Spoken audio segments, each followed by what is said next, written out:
ஓசூர் புத்தக திருவிழாவில் இந்த ஆண்டு சுமார் 2.5 லட்சம் புத்தகங்கள் விற்பனை செய்யப்பட்டுள்ளன.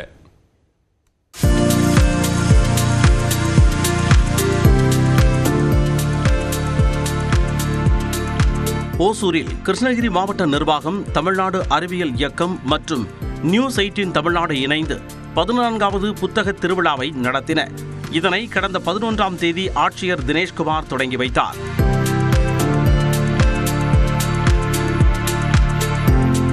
வழக்கமாக கல்லூரி மற்றும் விளையாட்டு மைதானம் போன்றவற்றில் புத்தக காட்சி நடைபெறும். ஆனால் ஓசூர் புத்தக காட்சி ஹோட்டல் ஹில்ஸ் தனியார் நட்சத்திர விடுதியில் நடைபெற்றது. 500க்கும் அதிகமான தலைப்புகளில் லட்சக்கணக்கான புத்தகங்கள் விற்பனைக்கு வைக்கப்பட்டிருந்தன. மாணவர்கள், புத்தக வாசிப்பாளர்கள் உள்ளிட்டோர் புத்தகங்களை வாங்கிச் சென்றனர்.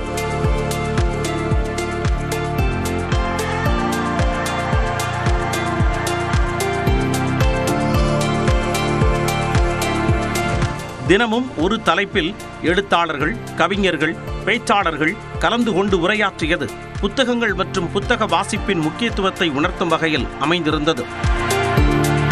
ஓசூர் சுற்று வட்டாரத்தில் வாழும் பழங்குடியின மாணவர்களை புத்தக திருவிழாவில் பங்கேற்க வைத்தது. அரசு பள்ளி மாணவர்களுக்கு 50 ரூபாயில் கூப்பன், புத்தக சேமிப்பு திட்டம் போன்றவை அனைவரிடமும் வரவேற்பை பெற்றது.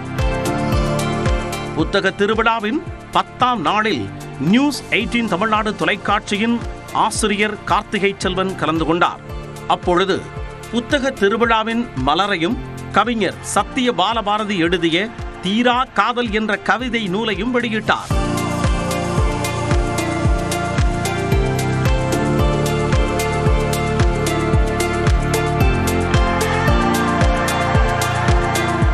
ஒசூரைச் சேர்ந்த 3ஆம் வகுப்பு மாணவி ஜோஷிகா ஸ்ரீ எழுதிய ஹா ஹா ஹா என்ற புத்தகம் வெளியிடப்பட்டது அனைவரது கவனத்தையும் ஈர்த்தது.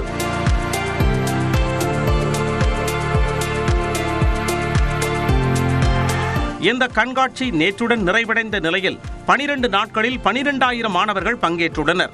2.5 லட்சம் புத்தகங்கள் விற்பனை செய்யப்பட்டுள்ளன. ஏறக்குறைய 6,12,000 ரூபாய்க்கு குழந்தைகள் புத்தகம் பெற்று சென்றிருக்கிறார்கள். அரசு பள்ளி மாணவர்கள்.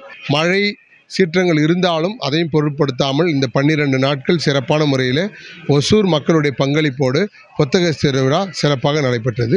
புத்தக காட்சி தங்களுக்கு பயனுள்ளதாக அமைந்ததாக மாணவர்களும் புத்தக வாசிப்பாளர்களும் கூறினர்.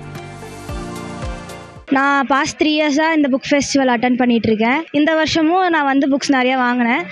ரொம்ப யூஸ்ஃபுல்லாக இருக்குது புக் ஃபெஸ்டிவல். தொடக்க நாட்களில் தனியார் நிறுவனம் சார்பில் 1,30,000 ரூபாய் மதிப்பிலான புத்தகங்கள் 10 அரசு பள்ளிகளுக்கு நன்கொடையாக வழங்கப்பட்டன.